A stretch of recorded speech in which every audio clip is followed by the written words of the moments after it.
Assalamualaikum warahmatullahi wabarakatuh. Berjumpa kembali dengan Budi Raharjo di Padepokan Budi Raharjo. Ini di hari Minggu pagi. Sebenarnya terang benderang di luar sana ya. Tapi saya pengen ngoprek. Di kepala saya ini ada kepikiran soal IoT ya. Ini kan saya lagi main-mainan dengan IoT. Biasalah tentang sensor ya. Saya membuat sensor untuk temperatur dan humidity. Nah, yang mau saya ini kan itu di kepala saya itu ada problemnya adalah terkait dengan reliability ya dari si sensornya gitu. Kalau kita belajar main-mainan codingan-codingan sensor itu biasanya ya gitu-gitu aja ya, maksudnya ya kalau jalan-jalan, kalau enggak apa-apa. Namanya juga prototyping. Sebentar ya, saya tunjukkan sensornya. Ini dia sebentar ya sensornya tuh. Kalau saya tunjukkan deh, ini agak ruwet, acak adut gini ya. Memang ruwet, namanya prototyping ya, ruwet sekali. Jadi ini adalah maaf nggak kelihatan. Oh ya, ini adalah ESP boardnya, kemudian ini adalah LCD-nya ya untuk menunjukkan hasilnya. Mana sensornya? Oh ya, ini dia sensornya. Sensornya humidity dan temperatur itu bentuknya kayak gini sensornya. Jadi itu ya. Nah, nanti saya casingkan. Ini dah casingannya, nyangkut casingannya buatan Miko, ini belum selesai.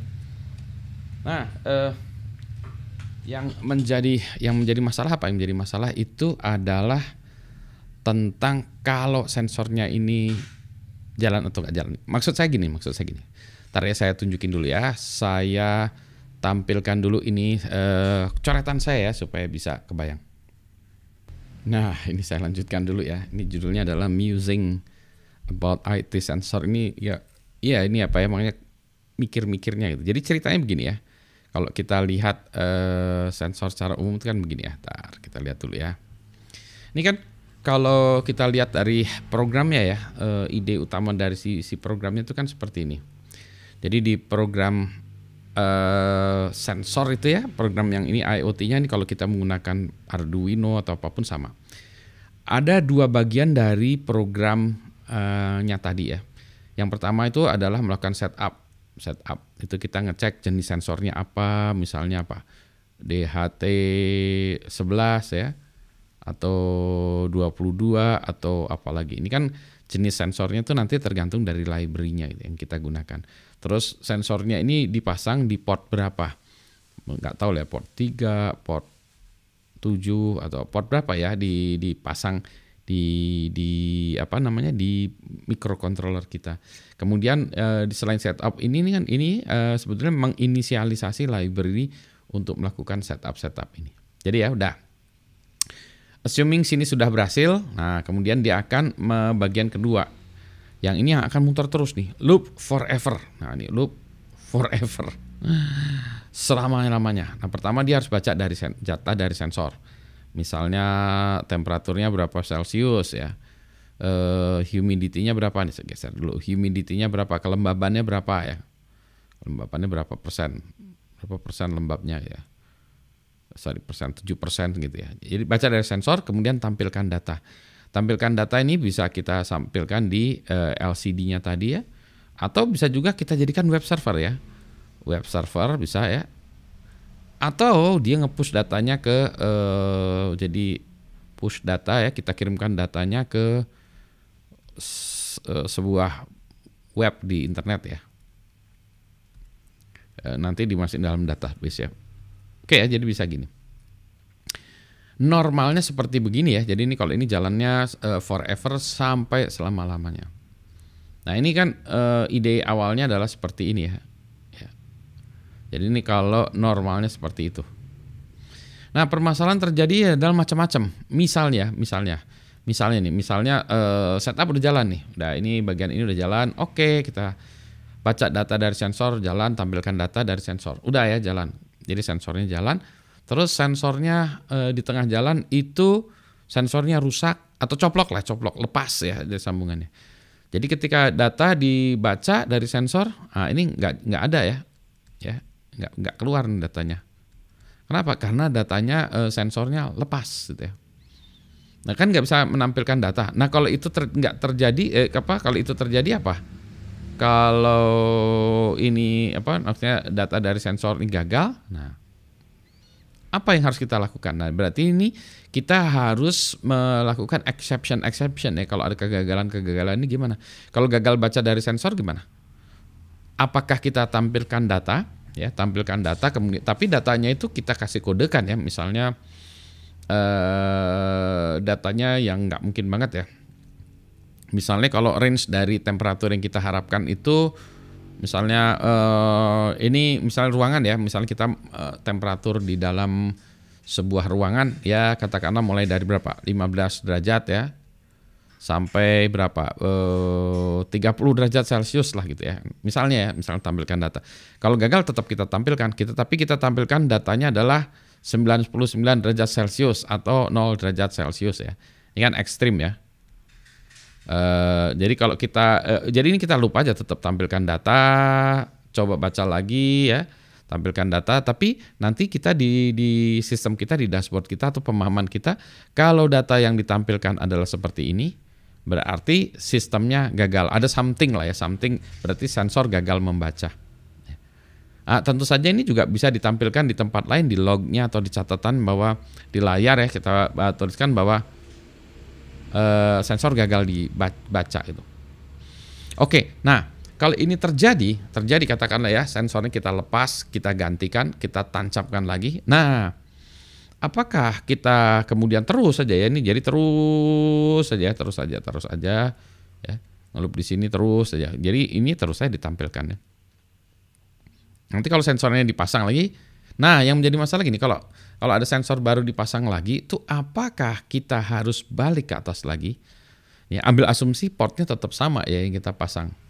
Sensornya juga sama lah ya, tapi sensornya kita ganti, kita pasang lagi. Mungkin tadi sensornya rusak atau coplok ya, lepas. Kalau kita pasang lagi kan harusnya balik lagi ya. Kalau ini, jadi nggak perlu ke atas, harusnya kan ya. Harusnya kalau sensornya hanya sekedar lepas ya. Kalau sensornya diganti dengan sensor yang sama juga, nah ini kita bingung ya.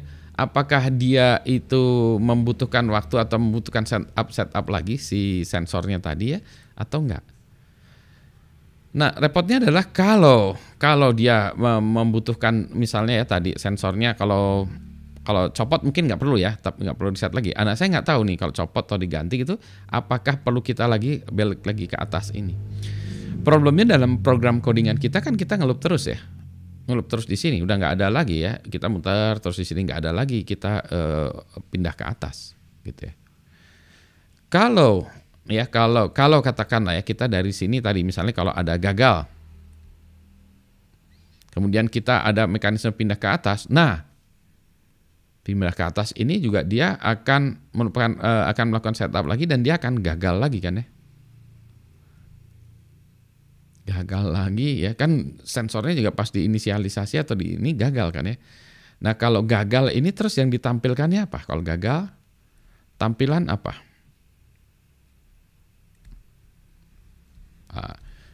Tampilannya tuh sebetulnya kan kita berharapannya itu adalah temperatur ya. Misalnya tampilannya tuh gini, temperatur berapa Celcius, humidity atau kelembatan ya, humidity ya berapa persen gitu kan. Di layarnya kan tampilannya gini.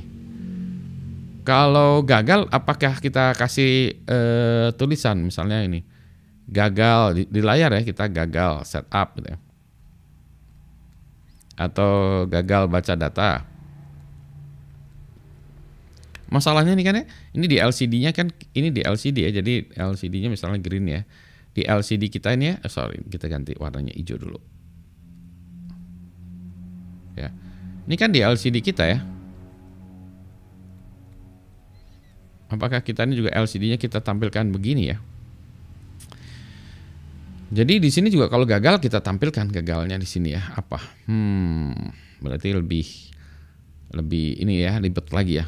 Maksudnya gini, kita pengen kode itu kita pengen kodenya sekecil mungkin, ya gampang mungkin ya. Tapi kalau ada exception gini ya, kodenya jadi kompleks dan kemungkinan ribetnya pasti lebih tinggi dan kemungkinan kacaunya lebih tinggi lagi ya karena lebih kompleks. Tapi mungkin begitu ya.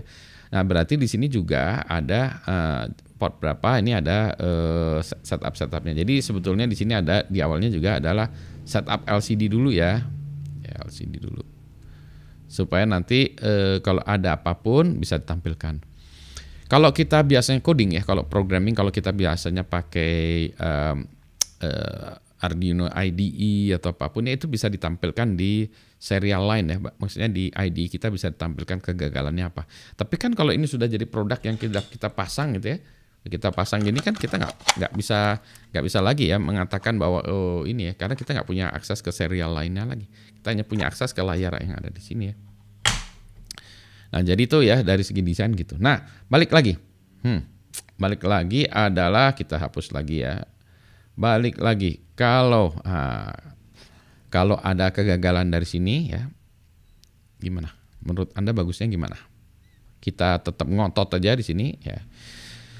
Cara yang paling gampang tuh sih memang yang paling bodon-bodonnya adalah gini ya. Kalau kita misalnya ya kita colok lagi, yang udah aja device-nya kita restart dari awal aja. Jadi kalau kita restart awal ya, jadi kita cabut aja listriknya, kita pasang lagi atau on off-nya itu kita cabut, akan kita dari awal lagi ya. Jadi dari awal lagi. Tapi artinya apa? Artinya ya kita harus ke sana gitu ya. Gitu ya. Jadi kalau usulan saya yang realistis ya. Ini realistis cara hacker atau cara hacking. Hacker ini bukan orang yang jahat yang rusak orang ya. Hacker itu orang yang seneng ngoprek ya. Jadi kalau menurut saya satu, ya ini kalau ada kegagalan ya, gagal baca, oke, gagal baca. Kalau urusan saya ini biasanya tampilkan suhu 99 derajat Celcius. Jadi kan, waduh kebakar, nanti nggak tahu ada bedanya dengan kebakaran ya. Ya juga ya. Nggak ada, ya pokoknya kalau udah di atas itu something wrong lah ya, pokoknya udah di atas yang normal. Kalau kita lihat wah something wrong, jadi di tampilannya juga bisa kelihatan something wrong. Tampilkan ini ya, oke. Ini untuk menunjukkan ini, atau bagusnya 0 ya. Menurut Anda bagusan yang mana? Saya cenderung yang ini gitu ya. Ya cenderung yang ini ya. Tapi ini juga good idea juga ya, kalau kita bisa 0, tampilkan 0, berarti oh dia nggak bisa baca juga ya. Knowledge idea juga ya. Kalau ini soalnya bisa jadi kalau kebakaran kita nggak tahu ya, sensornya juga mungkin kalau kebakaran dia udah nggak bisa nampilin juga, udah kebakaran. Ya ini ya. Terus terang kalau saya prefernya 99 ini. Oke, ini saya rasa programmer yang lain juga demikian nih. Ini si programmer kacamata yang begitu. Yang kedua, nah kalau ini gimana? Apakah kita tetap ngeloop di situ atau pindah ke setup? Menurut saya ngeloop aja lah, ngeloop aja ya. Ngeloop terus saja di situ. Jadi kodenya nggak perlu ada extension tambahan, ngeloop aja di situ. Kalau colok lagi kita pasang lagi nggak bisa, colok lagi nggak bisa, ngeloop aja terus aja di sini. Jadi kita programnya tetap gitu ya. Kalau nggak jalan juga berarti kita restart the whole thing ya. Kita nyalakan restart. Ya. Jadi restart ya dia akan mulai dari awal lagi. Artinya dari segi kodenya dia tetap di sini terus ya. Jadi ini hanya sekali jalan di atas ya. Jadi yang ini akan sekali terus ke bawah ngeloop di sini, seterusnya forever di sini ya, mutar. Ya apapun ya, sensor tancap lagi. Kalau ditancap lagi ternyata masih tetap gini ya, kita cabut dari ininya, kita mulai dari awal lagi. Lebih mudah begitu ya. Oke. Demikianlah ide yang ada di kepala saya ini. Terus terang ini sebetulnya saya tadinya pengen tidur ya. Ngantuk sih, tapi di sini kalau udah ada ide kayak gini tuh ya nggak teh harus di ini lagi ya, harus ditangani ya. Sebentar, saya balik lagi. Saya pause dulu. Ya jadi gitulah ya. Jadi ini kalau lagi ada kusut kayak gitu ya. Kalau dulu biasanya saya tulis di blog ya, atau setidaknya saya tulis di catatan saya. Cuma sayang juga ya kalau saya tulis di catatan saya tidak dibagikan, kan pelajarannya hanya berhenti di saya aja ya. Kalau ini saya bagikan aja supaya ini pelajarannya bisa menjadi pelajaran bagi yang lain lagi gitu ya. Yaitu upaya saya untuk meningkatkan reliability dari sistem IoT yang saya kembangkan gitu. Selamat siang, ini udah siang. Assalamualaikum warahmatullahi wabarakatuh. Sehat selalu ya, dan tetap ngoprek.